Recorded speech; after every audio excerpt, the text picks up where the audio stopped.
You're listening to the Marginally Geeky Show, the epically geeky book club.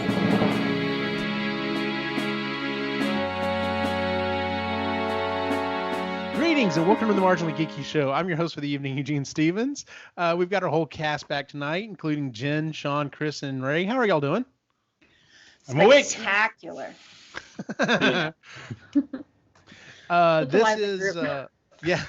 This is our last book review of 2020 because of everything that was going on. A little out of sequence here, but it's fine. I don't know if I actually ever announced it. We mentioned on the previous episode that we were thinking about doing something kind of short, and I proposed a classic being tonight's episode, which I'm sure if you've read the title, you know that we are discussing War of the Worlds by H.G. Wells. This is definitely considered a classic because a lot of the stuff, even though it is not the first science fiction book, it really does set up a lot of the tropes that carry, forward in a lot of other sci-fi. So I'm going to just jump in with that. I've heard people, my wife was one of them, but I've heard people say that sometimes when you miss the movie that kind of started, or something that started a bunch of other stuff, it's kind of interesting to see it because it's not really new or spectacular. It's like, oh, so that's where that came from. The example I'm getting around to is Star Wars. My wife had not seen Star Wars until we started dating.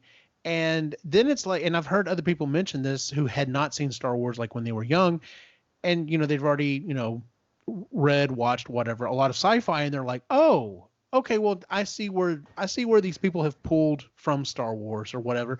So It's not as grand or whatever. So that being said, that's kind of what War of the Worlds was. It's like, wow, there's a lot of tropes in here that are really played out. But if you think about it, you're like, this may have been like the start of where they got some of those source things. material. So, exactly. So with that being said, Ray, quick thoughts. What was your impression of reading the book? Two things that I took away from this. One is you got to be in the right mood. Okay. And two is this is a book to read, not to listen to. Really? Okay. Chris, unfortunately, is just here for moral support tonight. So you did say you listened to what, like 5 minutes of it or whatever? I did. So Okay. I just finished Owner's Share and was on Monday. Uh-huh. And so I was trying to okay, it's only 6 hours. It's totally fine. I can do it. And then I'm like, I can't listen to any more science fiction right now. I've been listening to science fiction for like 6 months now. I can't. I need a break. Sean, thoughts? I read this a long time ago. I read it a couple times, and then this was the first time I think I've listened to it, the actual book. Mm-hmm. I listened to the radio broadcast all the time. Right. But yeah, it'd been a while, and then listening to this book, it's over 100 years old, so the language, it can be hard to get around. When it was written, Britain was like king of the world, so it's based in Britain as opposed to the radio broadcast, which is based in the U.S. So I had a really hard time. It's stupid, but I had a hard time getting around the names and the locations where things were happening, and that annoyed me. I found when I was listening to it, like he's talking about like going down a road to some other town. Like, how far is that? What the hell? So, it was all the things, like there's a lot of great things in the book, but for some reason I got hung up on the locations and it annoyed the crap out of me. So, but everyone has to read this book at some point, especially if you're into science fiction. You have to. It's one of those things. Everything kind of is based off of it. Yeah. Jen, what about you? Okay, so I am pretty sure I read this back in the day, like you guys, but I could not get through it this time. Like I got through 40 pages or so, and I was like Ray said, you have to be in the right mindset for it, and I could not get there.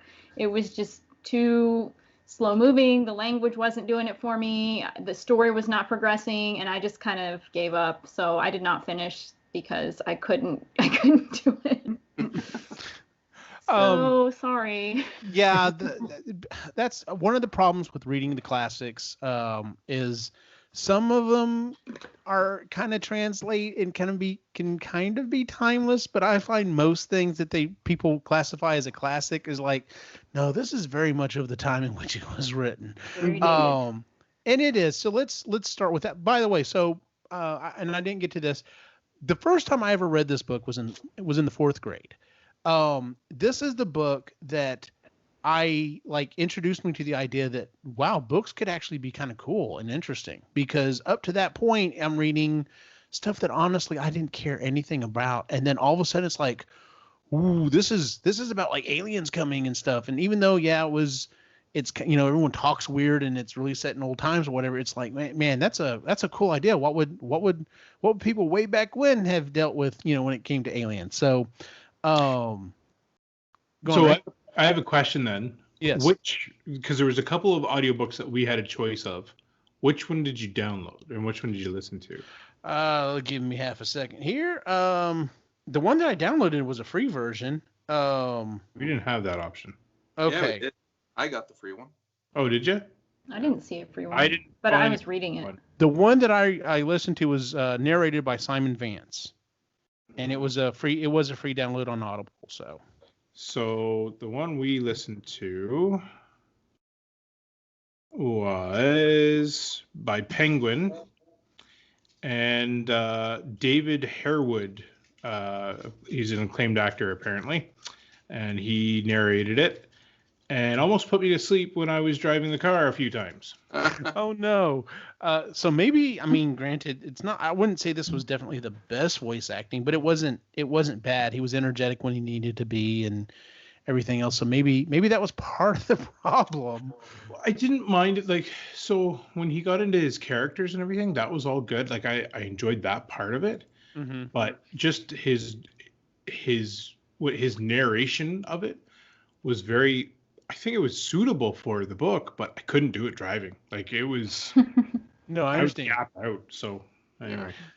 Well, let's start off with the first thing that Sean brought up. The book was written. Actually, the story was serialized in 1897, and it was actually combined and published in 1898. So yeah, it is definitely, it's well over 100 years old, and you're right. It is very much, Great Britain is the center and pretty much the entirety of the universe. It's like, okay, yes, there's some jaunty fellows across the lake, but other than that, that was one of the things that got me, is the fact that there were 12 or 10 shots. We'll talk about the shots here in a second. There were 10 shots from Mars towards Earth, and they start counting them off, and I'm like, wow, so y'all pretty much just focused on shooting all of your army at Great Britain, huh? Okay. That's what I was thinking. They all landed on that tiny little island. Huh? So yeah. That was interesting to me, because I'm just like, of course, a more modern story. Let's take it like Independence Day. That was one of the things was, the ships, covered the entire planet and, spread out or whatever. But it's very much like, oh, it was shot number 5 has landed, shot number 6. And I'm just like, so were y'all just like, we're going to start here and move out, or like, what's going on? But yeah, that was one of the things that was interesting to me. But this did, and I talked about this in the beginning, this did standardize a lot of science fiction. And it's interesting because H.G. Wells was a science teacher at one point, which makes sense as to, granted, a lot of the stuff that he proposes is just factually not correct. We have found out through science up to this point, but he comes at it as a very, at that time, very scientific, as very scientific viewpoint. He's like, hey, this is how they breathe, and he goes into all of that information. Whereas, some people would have just glossed over it, just like, well, they're aliens and they look different. And they're at one point he's describing their anatomy, and that was one of the things that really, hooked me as a kid, because I was like, wow, like that's the type of stuff that I would have wanted to know, instead of just kind of glossing, oh, well, they've got 5 arms or whatever, and this, that, and the other. So, anything in particular anyone want to start off with? Just to go along with the whole them being in England part, I actually kind of enjoyed that part, because Chris and I were in London last year, and so when they were talking about Westminster and they were talking about all these different locations, I'm like, oh, that's kind of cool, because I remember roughly where that was, and they're talking about the river and all that stuff, and then getting to the south coast and heading off to Paris, not Paris, but France and stuff like that. I was like, okay, I kind of have an idea where they are. That's kind of cool. So that I didn't mind as much, but there's definitely some things I didn't enjoy. Okay, well, let's go on. Speaking of the locations, like where, I can't remember what county was he in? Suffolk County. So he basically wrote that book, like that initial area where they had landed and stuff like that. That was only actually a few country miles from his house. Like it's a real place. So that he wrote about the area, and then he joked about killing off all of his annoying neighbors. I didn't put that together. Thing at that point. So, but yeah, I do remember reading something about that. That he was. Someone had asked him about the story or whatever, and I'm just killing off all my neighbors, kind of thing. That's hilarious. I didn't even think about that, because I mean that's what Stephen King does. Granted, some of his books are based in other locations, but most everything happens like right around where he actually lives. Like they're made up towns, but it's like, oh yeah, this is obviously based on this town or this, that, and the other. So I never thought about that. I wonder how his neighbors feel about it. So I have an observation in the very short amount that I did read. The narrator seemed kind of self-absorbed and moody. Like his moods went from all over the place. Did he kind of stay that way the whole book? Because I even read this this website had a recap, and I didn't get all the way through it, but from what I saw, I tried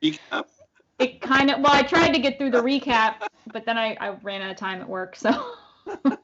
But I was like they kept making fun of his mood swings and how he would go from being terrified to like, oh, everything's fine and we're just gonna take our time getting here and there, and I don't know. He does kind of swing back and forth a little bit here and there depending on what the situation is. Now that you mention it, he seemed erratic. That was just my observation. I'll be honest. I'd be probably be pretty erratic if aliens landed here as well. Oh yeah, but yes. Well, one of the first things. Book, but you gotta remember, it takes place over several weeks. Yeah. So like he's gonna have highs and lows, and I think Wells tried capturing that in the story, and it really depended on who he was with too. Like he was with the curate, which eventually like drove him nuts, and then he was with the artillery guy who was bat crap crazy too, and and I would definitely want to touch on their ideas, because that's another. But you know what, we'll just go ahead and jump on that. So at one point in the book, for whatever reason, if you're listening to this and have not read the book, the gist of the story is,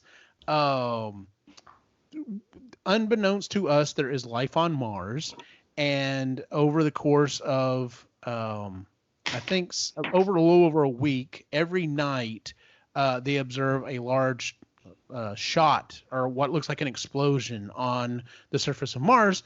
And within a few days, all of a sudden, these giant cylinders start landing every 12 or every 24 hours on Earth. And it's a giant cylinder, so they go up and check it out. And the end of it starts to slowly unscrew, and then whenever it does, there's an alien that's basically, it's like a 4-foot round mass that's got some tentacles. It's got a beak and eyes. Yeah. And it's not really able to move. And he does bring up the fact that it cannot move very well because our gravity is much higher than that of Mars. Yes. And so they're like, well, they can't even get out of the pit, and they hear them building. And this was what was interesting to me. They're just like, oh, they're building something. We're just going to let them build or whatever for several days. We'll just leave them to their devices. Yeah. And they end up building these giant, they're on tripods. It's a giant walking machine, and it's got two weapons in particular. And the first one I want to bring up is the laser weapon, and the heat ray. The heat ray. Which is the way he defines it. That's a laser.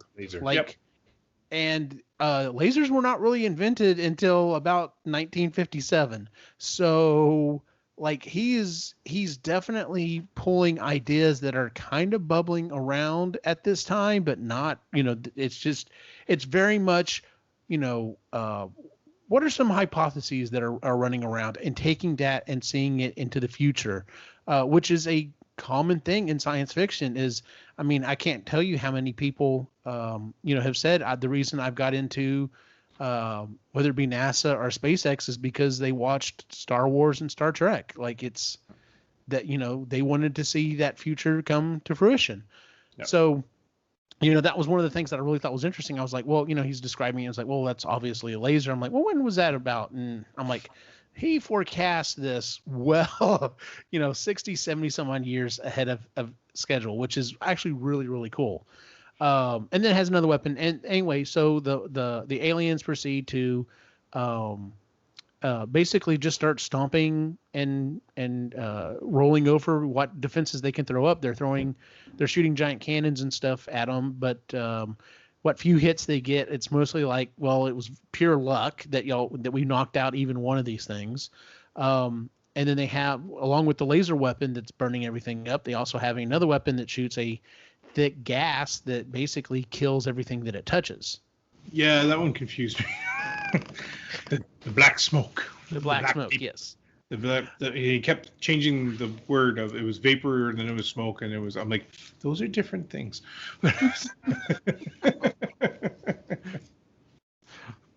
So anyway, but used gas, like he predicted gas attacks. Yep. World War I.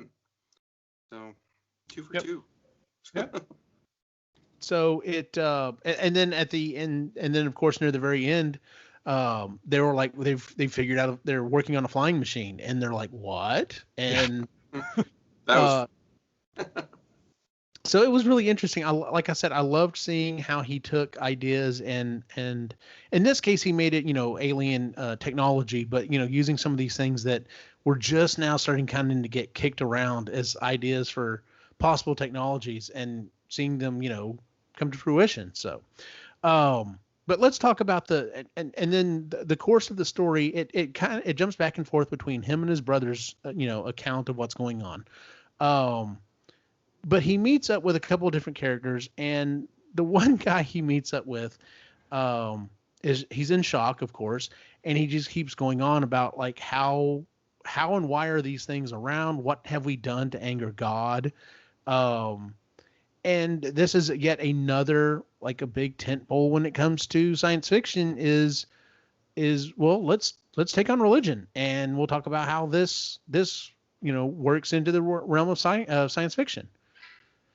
So, which I liked, it's interesting. The guy ends up getting killed because it's almost like he's proposing the idea, but it's almost like he's proposing the idea that the old style of religion is, it's just going to get everyone killed, because that's what the guy was doing. He's being too loud. They're stuck in a house that's right next to the aliens, and they're trying to be quiet.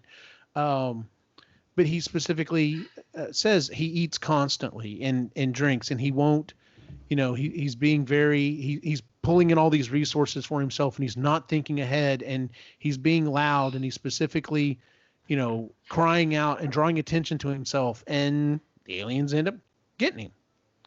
So, but the main character does pray several times. After he knocks him out. After he knocks him out. Yeah. But he does pray several times. So he does believe in God. And not to be one of those people that read too much stuff and, read too much into a story or whatever, but it's very much like, yeah, hey, listen, the old way that we used to celebrate God, maybe maybe it's going to get everyone killed. Maybe maybe we should be a little more forward thinking. And then speaking of forward thinking, like Sean said, he meets up with a guy that was an artillery gunner, right? I think at the beginning. Yeah. Yep. He meets up with him, and then we get this idea. He's talking about. He's like, oh well, I know how we're going to survive, and he starts going on this elaborate idea of how the people who are hardworking, the lower class people, are the ones who are actually going to survive because they're going to be able to be kind of like vermin and, you know, skitter about and everything else. And the upper class people are just going to be fat pets and not worth anything. And, you know, just go ahead and kill them off at this point because they're not going to be any good for humanity. And it's going to be the lower working class people are going to be the ones that are going to save us. You know, not saying anything on social norms, I'm sure, at that time. So hitting on that point, you really have to reflect on the time period that H.G. Wells grew up in, and when he was writing the story, it was class before individuality. Mm-hmm. So this artillery expert, this was a big concept of him basically saying like the strong will survive, and that was the Darwinism in society. Now, Darwinism was never meant to be brought into like societal genres and stuff like that. It was strictly physical stuff, but a lot of people take it into social norms, and Wells really did a good job of bringing those aspects into the story through this artillery gunner. And you have to listen to it or read it a few times to get all that and kind of know what the society was like back then, to really appreciate, like, he's really sticking his neck out there. He could alienate a lot of his own readers because of it. So, but it was and the way he at the beginning, when this artillery expert is explaining how things are going to be in like future generations, like the strong will survive kind of thing, and get rid of all the fat piggies and stuff like that and become like rats and stuff, the way he embraces that right off the bat, like the and you never find out what this guy's name is either. No, his brother, you never find out. So the writer, he fully accepts and gets excited with this guy when he first hears the story, but after a while, he starts realizing, hey, this isn't gonna really work, and then he sees how lazy this guy is and stuff like that, and starts changing his mind. But I think that was a really critical point in the story, just that little section. Yeah, I looked up. He actually, his mentor was actually a big Darwinism fan. So it makes it, and I forgot to put that in my notes, but that totally makes sense as to why we see it, displayed so heavily. And it is portrayed very positively at first. The first couple of days, he's like, well, this guy may actually have a good vibe on how things are going to go. And then, like you said, after a while, he's looking and he's like, well, his plan's not really. There's a lot of holes in this plan. And then, like you said, he's like, he's lazy. He does want to, just kind of hang out a lot. And he's like, you're talking about being one of the strong people, and you should take a lot of breaks. Like 6 hours or something like that. Yeah. So I will say, like, when I go to tackle this book again, and I'm going to, I'm with Sean in the way of, I want a map because I really want to figure out where everything is. And then I'm going to have a notepad, and I'm going to have the book in hand. That's how I'm going to change reading this one, because I glossed over on some of this stuff, and there was moments that I really tried to get in the book. Language, I think, is what the barrier was for me. I couldn't break it that. So, well, I was going to try to watch the 57 version of the movie. I think I've seen bits and pieces of it like a long time ago, but I honestly don't remember. I just have not had a chance to do that. I was not going to rewatch. This is one of the few Steven Spielberg movies that I did not like. Yeah, I didn't mind. Do what? Tim Robbins die.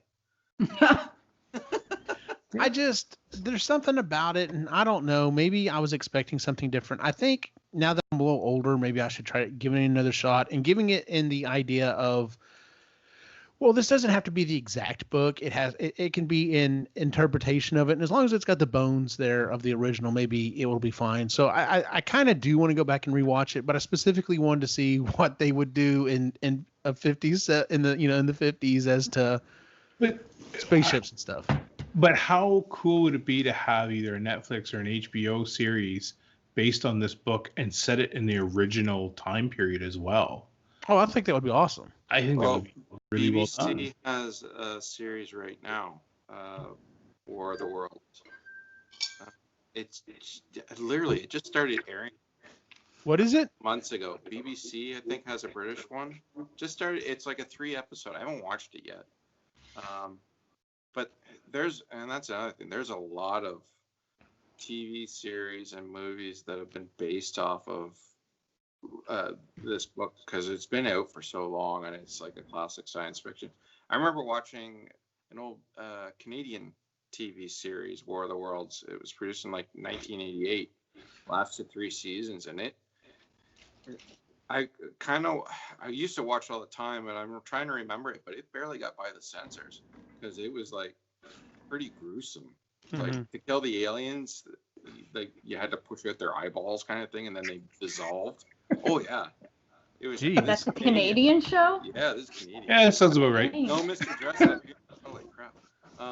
If it airs after 9, it's all free game. And then they bleed maple syrup. It based it off of the original broadcast, which they took as real, and then, but instead of the aliens dying, they just went into a dormant state, and then they were reawakened by like terrorists, like something to do with the radiation staves off the bacteria kind of thing, and they take over bodies, and it's a pretty gritty TV series, and yeah, it lasted 3 seasons. So, but there's been lots of TV series, lots of movies. But I tell you, the best is the radio broadcast. You can listen to it for free on like Wikipedia. It's right there, and it's only an hour long. I love listening to it every Halloween. It's great.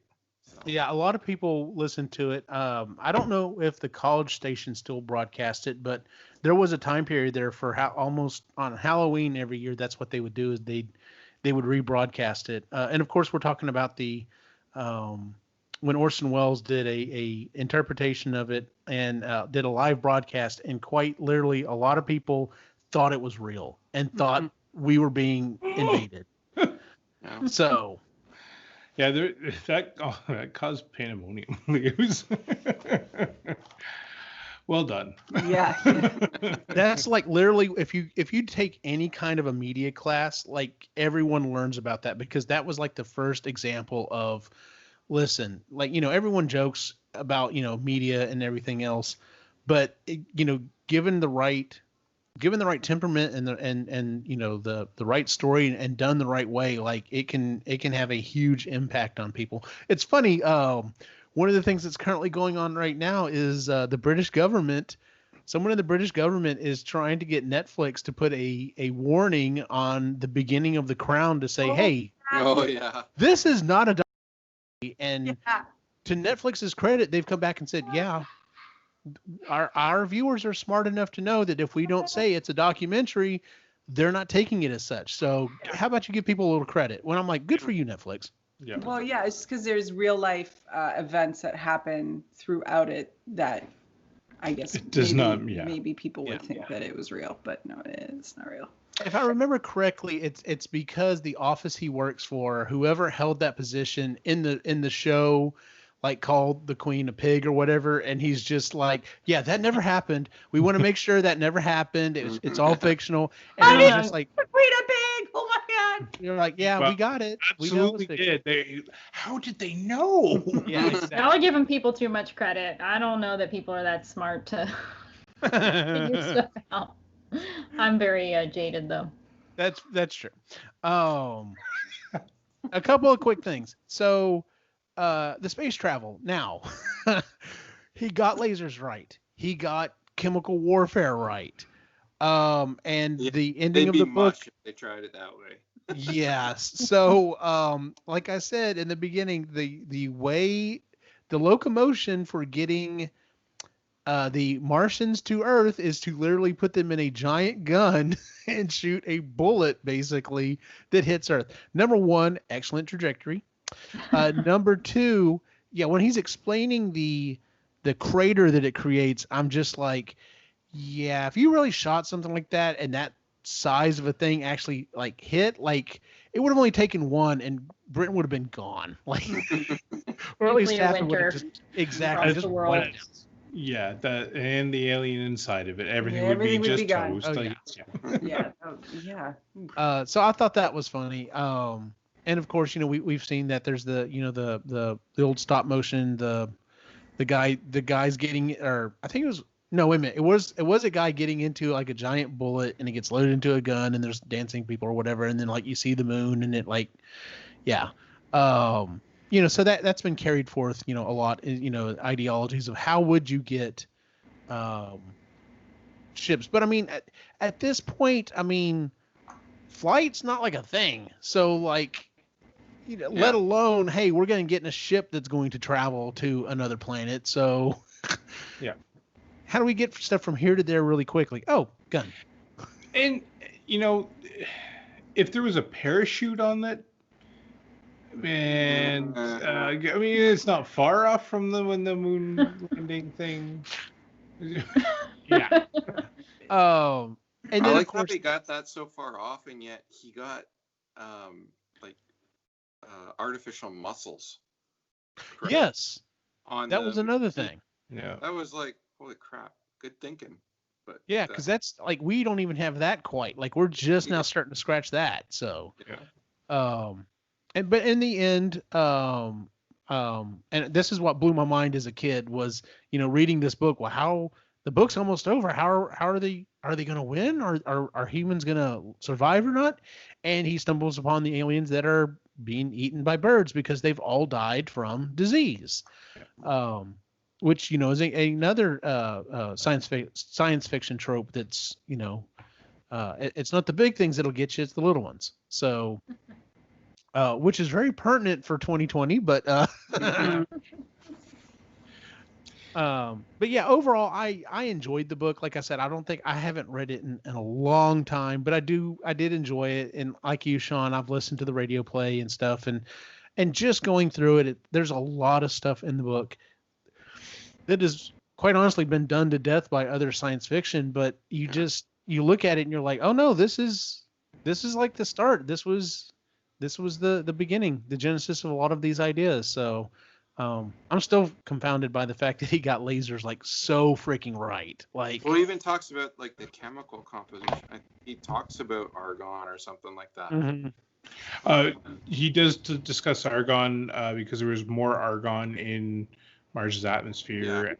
So it was pretty cool though. At this point too, like I think he chose Mars because the astronomers at that point, they had seen they saw the canales on Mars, but that Italian canales means channels, not canals, but it was a mistranslation. Yep. Mm-hmm. But that took fire in the media, and so I wrote, like, even to this day, people are like, "Oh, there's canals on Mars."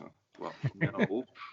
But, and they based a lot of their science, like they were serious about, okay, this is how life would form on Mars because they have the canals and they're like distributing water, and they had all that figured out, and this is the science that he was basing his book off of at that point. So it's really neat to know the history or something like that. So I may have mentioned this on this show before, but have you guys watched the documentary series Prophets of Science Fiction? No. It's I just looked it up. It's an 8-part series, and H.G. Wells is one of the episodes, but they're basically talking about how these classic sci-fi authors and even more modern ones like George Lucas, kind of foreshadowed a lot of the things that happen today. And it was really interesting if anyone's interested in like delving into the different classic sci-fi folks to see. Where did you see this? Be like, doing this science 200 years, kind of neat. What is this on? Where was it's called Prophets of Science Fiction. I saw it on Netflix years ago, but it looks like it's streaming through different things. It's been a while. Yeah, they've got like Mary Shelley, George Lucas, Isaac Asimov, Jules Verne. So how they foreshadowed the submarine or the, like you said, the lasers and teleportation. Not that we have that yet, but like how that could be the next big thing. So Prophets of Science. I'm gonna have to find this thing. I was literally just thinking as you were talking. I was like, the way he wrote this and the way that he based it on scientific ideas and principles of the day, and then foreshadowing, very much reminds me of Michael Crichton's writing. Like, it's very much, oh well, here's a new idea in science. All right, well let's take this to its logical conclusion. If we can clone animals, well, what we want to clone? Well, dinosaurs, of course. I mean. So, maybe not after watching the movies though, but yeah. So if you have not read War of the Worlds, definitely check it out. You can find it free, lots of different places. Okay, apparently the Ford Hood is doing stuff. If y'all heard that in the background. But yeah, it's a really good book. I enjoyed it, but like everyone else has said, it is very much of its time. You have to, of course, get over. We have to protect the women and the children because that's a thing that happens. Even though there's some chicks that have a gun and like help him out and like are killing people, so it's just like, all right, cool. So, with that said, is there anything else anyone wants to add to this? I'll give it another shot another time. Yeah, I want another time. I want to read it though. But I want the book in hand. You got to read it, I think. Gotcha. Well, with that, I guess let's go ahead and move on to other things that we're reading. Would anyone like to go first? Sure, I'll go. All right, what you got for us? So I was done. What's our next book? Ready Player 2. Ready Player 2. So finished that one. Started rereading it, and then I realized that Brian Burke, who's one of the big guys on Sportsnet now, he used to be a general manager for the Toronto Maple Leafs, as well as he's been with 5 different NHL teams. Anyway, he released a book.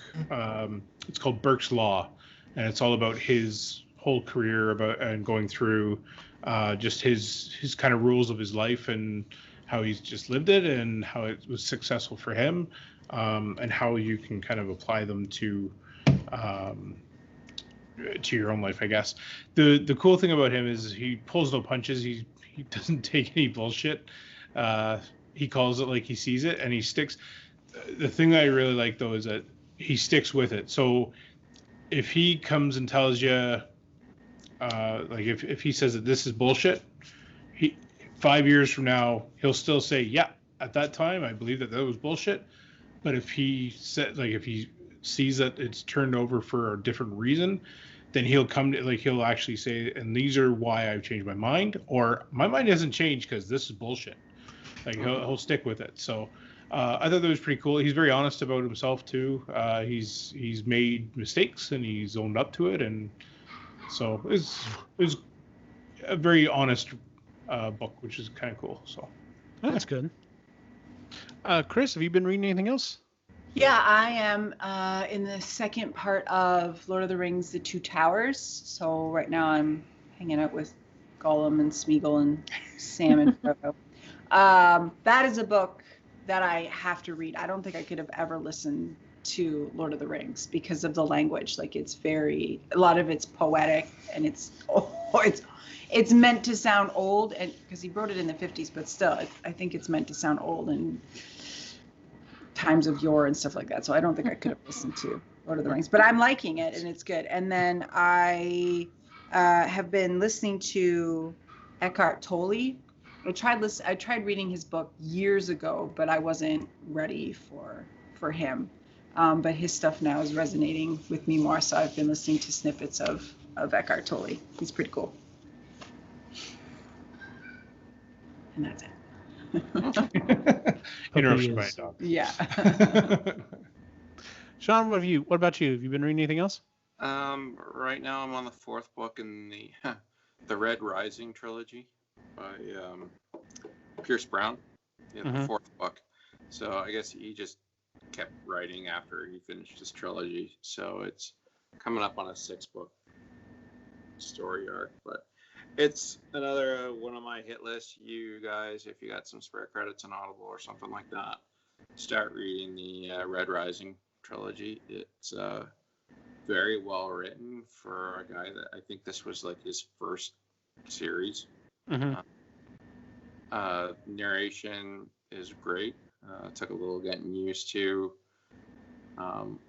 Right off in the first book, I had a hard time with a bit of the accents, but it turns out there was a reason for the accents, and it changes up later on. I don't want to spoil it, but great science fiction book. Basically, the human race is broken up into different colors, which are classes as well. Not just like wearing different colors. It's genetic. We've branched off as a species for good reasons. And anyway, it is an excellent science fiction saga, and highly recommend it. All right. Yeah, I think I wrote it down last time we talked, and when I have some extra credits, I may have to tackle that one. The first few books, I couldn't put down because I only usually listen in the car to and from work, but I'd be like heading up to my bedroom and all that, and like listening more. I was like, no, I need to keep listening with this. So, one of those books. Gotcha. What about you, Jen? Nothing. Nothing. No. Just surviving. Just surviving. Gotcha. That's where you are. Huh? Texas. That's a hard thing to do. Yeah. Yeah. I've read 2 things since the last time we talked. One of them is I'm finally getting back into a position where I can listen to Stephen King stuff. A little too dark for the time period I was in several months ago. I'm able to do it again. I listened to Desperation. I'm kind of going into some of his more extended catalog. It was an okay book. Definitely not my favorite of his stories, but the craziness that happens in it definitely ties in with a lot of the other stuff. So pretty much all of his books tie in one way or the other. So and then the other book that I read was our book for next month, which is Ready Player 2 by Ernest Cline. A couple of other people on this show have also read it. No spoilers. No spoilers. I will not spoil this book for you. Because there's going to be, whereas this is kind of a short episode, I have a feeling there's going to be lots to talk about on that one. So yes, that is our book for next month, or I guess I should say our January, early in December. The episode may not come out for a couple weeks after we're recording it. Just I got to look at the schedule. But that being said, it's we're recording early just so that whenever the holidays roll around, we don't have to, we can get together and hang out. We don't necessarily have to worry about trying to get a book knocked out. So, and plus it gives us plenty of time to get the next one read. So I don't think it's as long as the previous book. It certainly didn't seem like it was as long as the first one. Who narrates? Okay. Do what? Who narrates this one? Will Wheaton again. Will Wheaton does, yeah. It wasn't Will Wheaton for Yes, Ready Player One that. Yes, it was. Yeah. Was it? Yeah, I it was thought Will they Wheaton. re-recorded it with Will Wheaton. The original wasn't. Maybe they did, but the only one I've ever heard was with Will Wheaton. Yeah. Same with us. Will Wheaton. I might be I might be thinking of a different book then. One of them got re-recorded with Will Wheaton, but I have to look back through my list.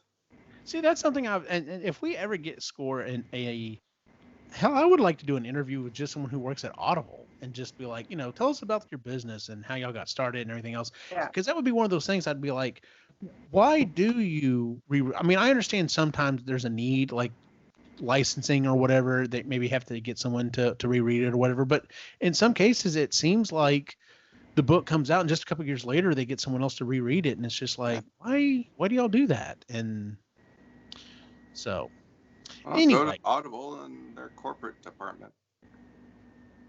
Yeah, maybe. I probably should contact them. Just be like, of course, right now I'm just like, let's just get through the rest of the year. We should plug reporter. I'd still like to do that too. I know Jennifer's, had said something or other on Twitter or whatever, but didn't hear anything back. So. No. Oh, did you? Ignored me. Oh, he likes my stuff. But they didn't block you. There you go. Well, that is our show for the month, ladies and gentlemen. If you would please give us a 5-star rating on iTunes, Google, Stitcher, wherever it is you listen to the show. You can also check out the other shows, the Epically Geeky show, Sustainably Geeky, Creatively Geeky, procrastinators. And check out all the different shows. Christmas break is coming up for most of us here, so if you're getting a little behind, it's a good time to get caught up on podcasts and books that you've been reading or haven't gotten to read yet. So you can always find us at epicallygeeky.com, and of course all the social networks at Epically Geeky. Where can we find you online, Jennifer? Here on most of the shows you mentioned, and I host Sustainably Geeky, and on Facebook, Instagram, and Twitter at Het's Gonna Be Me. Ray, where can we find you online? The Reluctant Yeti on Instagram and on Twitter, but I'm not really on Twitter because it's a cesspool. Yes, You're not is. What about you, Chris? On most of the shows that you mentioned, except for Procrastinators. I'm also on Sustainably Geeky with Jen. And on Instagram at Rose and Hummingbird is my shop one, and it's public, so you probably have a better shot following me there. Nice. What about you, Sean? Usually hacking into Jen's computer and moving her cursor around when she's not expecting. You? Yeah. And freezing her camera, too. Yeah, I noticed that. Always with a really goofy smile, too. Yes. There. Don't call down the thunder. Thanks a lot. I'm floating around in the ether. And as always, you can follow my individual wacky adventure online at Optimus Gene on Facebook, Instagram, and Twitter. For everyone on the site, have a good night.